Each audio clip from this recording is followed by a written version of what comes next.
21 मई 2026 को एक बहुत ही शुभ और दुर्लभ योग आ रहा है। उस योग का नाम है गुरु पुष्य अमृत योग। गुरु पुष्य अमृत योग 21 मई को सुबह 5:15 बजे प्रारंभ होगा और 22 तारीख को रात को 2:50 तक इसका समापन होगा। ये बहुत ही दुर्लभ और बहुत ही अति उत्तम संयोग होता है। इस दिन केवल गुरु पुष्य अमृत योग ही नहीं बल्कि इस दिन स्वारार्थ सिद्धि योग भी है, रवि योग भी है, अमृत सिद्धि योग भी है। और ये योग इतने उत्तम है कि इसको अनपुच्छा साहा अबूझ मुहूर्त भी कहा जाता है। यानी कि आप मार्क कर ले, सर्कल मार्क कर ले इस डेट पर। अगर कुछ भी आपको खरीदना है, कहीं भी आपको पैसे की इन्वेस्टमेंट करनी है तो आप 21 मई को करें। 21 मई को आप जो भी इन्वेस्टमेंट करेंगे उसका कई गुना जो लाभ है वो आपको फ्यूचर में प्राप्त होता है। कोई भी आप सोच के बैठे हैं कि आपको कोई गाड़ी लेनी है, कोई मकान लेना है, कोई जमीन लेनी है, कुछ भी लेना है, कहीं भी आपको इन्वेस्टमेंट करना है तो वो 21 मई का बहुत ही सुंदर और दुर्लभ ज्योतिषीय योग और संयोग आ रहा है, जिसका बहुत अच्छा प्रभाव इंसान को प्राप्त होता है। लेकिन हाँ, एक बात याद रखें, इस मुहूर्त में शादी विवाह नहीं होते हैं, वो बिल्कुल इसमें मना है और इसमें किए हुए शादी विवाह सफल होने की संभावना बहुत कम हो जाती है। आप पैसे की इन्वेस्टमेंट कर सकते हैं और वो जो पैसे की इन्वेस्टमेंट है वो दीर्घ काल तक इसमें लाभ देता है, बहुत सुंदर रहता है। इतना ही नहीं, इस दिन आप देखेंगे कि इस दिन कर्क राशि का चंद्रमा भी है जो इसके प्रभाव को और भी बढ़ा देता है। तो ऐसे के दुर्लभ संयोग इस दिन बन रहे हैं। इस दिन आपको खरीदारी के साथ साथ और भी शुभ काम करने हैं जो इसकी शुभता को बढ़ा दे। हर व्यक्ति चाहता है कि उसको जीवन में सफलता मिले। हर व्यक्ति चाहता है कि उसने जो काम किए हैं वो स्थायी हो, वो स्थिर हो और वो फलदायी हो, ताकि अगली पीढ़ियों तक उसका प्रभाव पहुंचे। तो क्या इसके लिए मेहनत ही पर्याप्त है? जाकर इसके लिए समय भी अपना प्रभाव रखता है। याद रखिए, हमारी भारतीय संस्कृति कहती है कि कोई भी सही काम सही समय में अगर किया जाता है तो उसका प्रभाव कई गुना बढ़ जाता है। इसलिए हमारे ऋषि मुनियों ने केवल हमें कर्म ही नहीं सिखाया, उसके साथ हमें कालखंड का भी उन्होंने ज्ञान दिया कि समय का भी अपना प्रभाव है। और उन्हें दिव्य कालों में ये एक संयोग आता है, ये ज्योतिषीय योग आता है जिसका नाम है गुरु पुष्य अमृत योग। इसकी भी अपना प्रभाव है।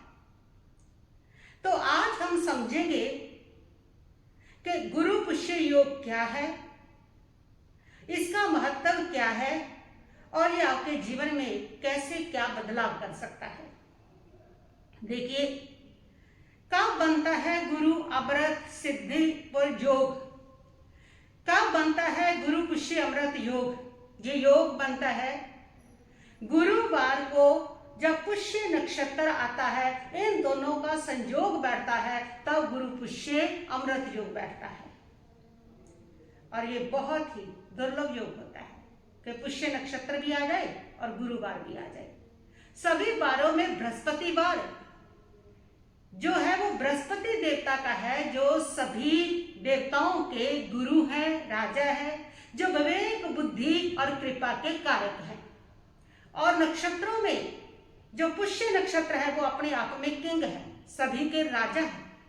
तो इन दोनों ही शुभ चीजों का जब योग संयोग बनता है तब ये ऐसे समय का निर्माण होता है कि उस समय में किया हुआ आपका धर्म, आपका कर्म और आपकी भौतिक इन्वेस्टमेंट ये सारी कई गुना फल देती है।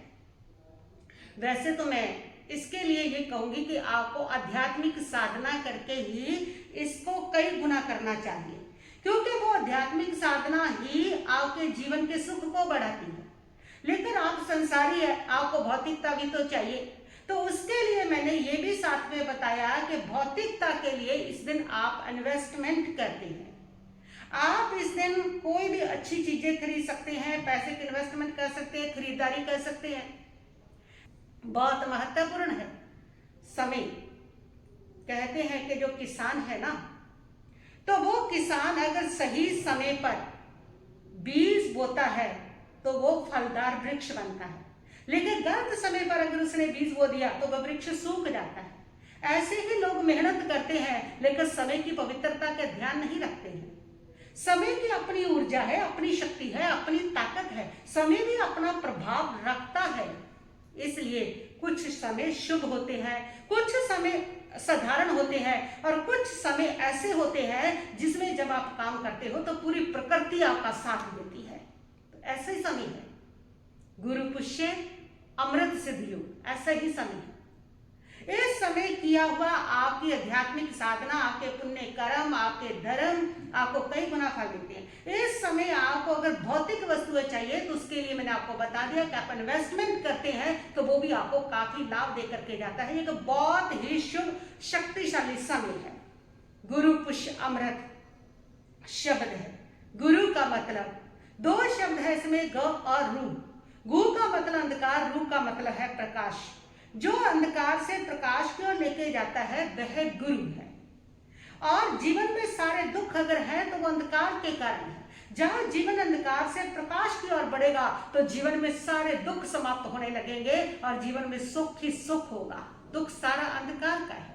और ये वो समय है जिसमें की हुई आपकी धर्म आराधना, जिसमें की हुआ आपका पुण्य, जिसमें की हुई आपके सद्गुणों की उपार्जना, वो सारी आपको लेके जाती है, प्रकाश की ओर लेकर के जाती है। गुरु वो होता है जो मार्गदर्शक होता है आपका। जीवन में जो गरीबी है वो आपके लिए इतनी दुर्भाग्य देने वाली नहीं है जितना दुर्भाग्य आपको तब मिलता है जब जीवन में आपके कोई मार्गदर्शन करने वाला नहीं होता है। और इस समय की धर्म आराधना, वो बीज आप बोते हैं, ये वो समय है जिस समय बोया हुआ आपका बीज आपको श्रेष्ठ मार्गदर्शन जीवन में मिलता है। आपकी बुद्धि आपका श्रेष्ठ मार्गदर्शन करेगी। आपके जो बड़े हैं, जो कोई भी जो लोग हैं, जो समय है, आपकी इंट्यूशन है, वो आपका सही मार्गदर्शन करेगी। और व्यक्ति को सही मार्गदर्शन मिल गया तो बस फिर वो कामयाब ही कामयाब है, उसको दुख मिल ही नहीं सकता। ज्यादातर दुख तो इसीलिए होते हैं कि हमारे मार्गदर्शन सही नहीं हो पाता है। और मार्गदर्शन सही मिलता है इस समय की हुई साधना से, इस समय की हुई धर्म आराधना से। आपके जीवन में आपको सही मार्गदर्शन वाला गुरु मिलता है। इसीलिए तो कहा जाता है कि शाह बिना पत्नित गुरु बिना गति, के बिना मार्गदर्शन के, बिना गुरु के आपकी गति सही हो ही नहीं सकती है।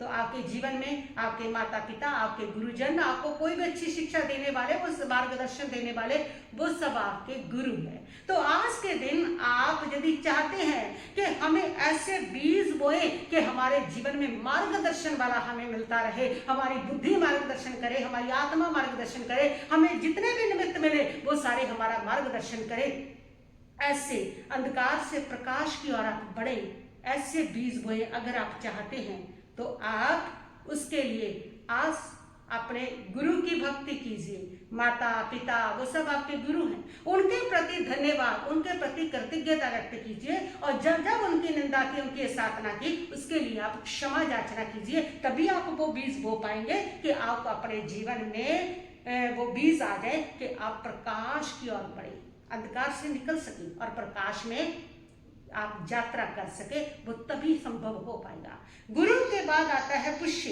पुष्य का मतलब है जो पोषण करता है, जो सुख देता है, जो समृद्धि देता है, जो सुख को स्थिर करता है, वो पुष्य है।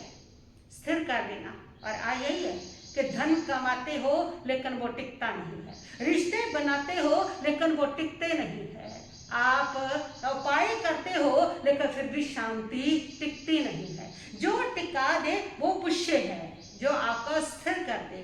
तो इस दिन ऐसे बीज बोए आप धर्म के, इस दिन बोए हुए वो धर्म के बीज आपकी शांति को, आपकी समृद्धि को, आपके सुख को, उसको स्थिर करती है। ये स्थिरता देने वाला है। उससे आगे है अमृत। गुरु पुष्य अमृत। अमृत, अमृत का मतलब अमर होना नहीं है। अमृत का मतलब है कि इस समय किए हुए आपके जो काम है वो शुभ फल देने वाले बनते हैं। इस समय जो भी काम आप करते हो, चाहे भौतिक वस्तुएं खरीदते हो वो आपको शुभ फल देंगी, और चाहे इस समय आप आध्यात्मिक साधना करते हो वो भी कई गुना आपको शुभ फल देगा। तो अमृत कहीं बाहर नहीं है, अमृत तुम्हारे भीतर है, तुम्हारे मन में ही जहर है। क्रोध, मान, माया, लोभ, राग, द्वेष का जहर तुम्हारे मन में है। अगर वो जहर मन में भरा हुआ है तो बाहर का कोई भी समय, कोई भी मुहूर्त वो आपको प्रभाव नहीं दे सकता। मन को अमृतमय बनाओगे, मन में अमृत भरोगे, तभी बाहर के ये श्रेष्ठ मुहूर्त आपको शुभ फल देंगे। इसलिए मन को अमृत बनाए, मन में भरे आध्यात्मिक साधना, धर्म आराधना, सत्य, सेवा, संयम, उससे अपने मन को आप अमृतमय बनाए। तो ये इस प्रकार आप यदि इसका अर्थ बताया मैंने कि आप साधना करते हैं ये आपको फल देता है, तो इस प्रकार इस पे अब आपको करना क्या है। गुरु पुष्य अमृत सिद्धि योग, और इस पर मैं बताऊंगी आपको कि आपको करना क्या है। जैन धर्म में भी इसका बड़ा महत्व है। इसको गुरु पुष्य अंबिल तप भी कहा जाता है। इस दिन बहुत सारे जो लोग हैं वो अपने अंबिल तप को शुरू करते हैं, और इस दिन करने वाले अंबिल तप करने वाले लोगों की सारे मनोवांछित पूरे होते हैं, कर्मों की निर्जरा होती है, दुख दूर होते हैं और उनके कष्टों का शमन होता है। तो इस दिन अंबिल तप में वो क्या करते हैं, अंबिल तप आज के दिन शुरू किया जाता है। उसमें एक ही समय भोजन किया जाता है, और वो भी रूखा भोजन, जैसे भुने हुए चने, सिर्फ फुल्का, बिना घी का खुश्क फुल्का खाना, और सिर्फ पानी में उबाल के डाल लेनी, ये चीजें अंबिल में लगानी होती है। और ये चीजें उसमें लगाना, और साथ में स्थायी लोगस पढ़ना, स्थायी नमोथुनम पढ़ना, एक बार पुच्छी सुनों का पाठ करना, 27 बार उठ बैठ के वंदना करना, और 27 माला नमकार मंत्र की, या फिर ओम ह्रीम श्रीम श्री वर्धमान नाथाय नमः, इसकी किसी दोनों में से किसी की भी कर ले। और एक पुष्य नक्षत्र तप कथा है, उस कथा को करते हैं, और उस कथा को आप कर ले या सुन ले आज के दिन, वो बहुत श्रेष्ठ होती है। उस कथा को पढ़ना भी बहुत श्रेष्ठ होता है, तो आप उस कथा को पढ़ सकते हैं। तो इस तप को करने वाले की महिमा बताई गई है कि जिसने भी इस तप की आराधना की तो वो जो राजकुमार था उसने अपना खोया राज्य भी पाया, पुत्र भी पाए, और यहाँ तक कि उसके बाद मोक्ष को भी प्राप्त किया, अपना भव भ्रमण भी समाप्त किया। ऐसा पुष्य नक्षत्र तप का प्रभाव है, इस दिन किए हुए तप का ऐसा प्रभाव है।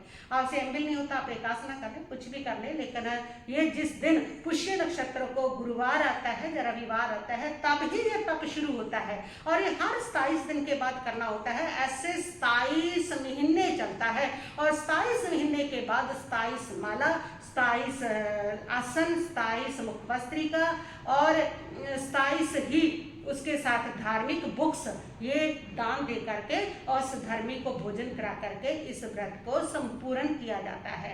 लेकिन मैंने बहुत सारे लोगों को ये पुष्य नक्षत्र तप कथा बताई है, और उन्होंने बहुत सारे लाभ प्राप्त किए हैं। जिनको संतान की प्राप्ति हुई, जिनका बिजनेस नहीं था उनका बिजनेस सेट हुआ, तो बहुत अच्छा इसका जो परिणाम है वो मिलता है। लेकिन मैं ये जरूर कहूंगी कि इस दिन आप आध्यात्मिक साधना के बीज बोए, आप पुण्य के बीज बोए, और वो पुण्य का बीज आपके जीवन में फलित होता है। तो इस दिन आपको विशेष रूप से क्या करना है, आपको इस दिन पीली चीज का दान करें, तप करें और सेवा करें, स्वाध्याय करें, धार्मिक पुस्तकें, आप किसी गरीब को, बच्चे को जा करके धार्मिक पुस्तकें दें, वो बहुत फायदेमंद है। आज के दिन धार्मिक पुस्तकें नहीं तो दूसरी पुस्तक भी दे सकते हैं, जो भी वो अध्ययन करता है, पढ़ता है, और पढ़ाई से रिलेटेड पेन है, कॉपी है, बाकी चीजें भी आप दे सकते हैं, तो ये बहुत ही उत्तम फल देता है। ये ऐसे बीज है जो आपके जीवन में प्रकाश लेकर के आते हैं, आपके दुखों का शमन करते हैं।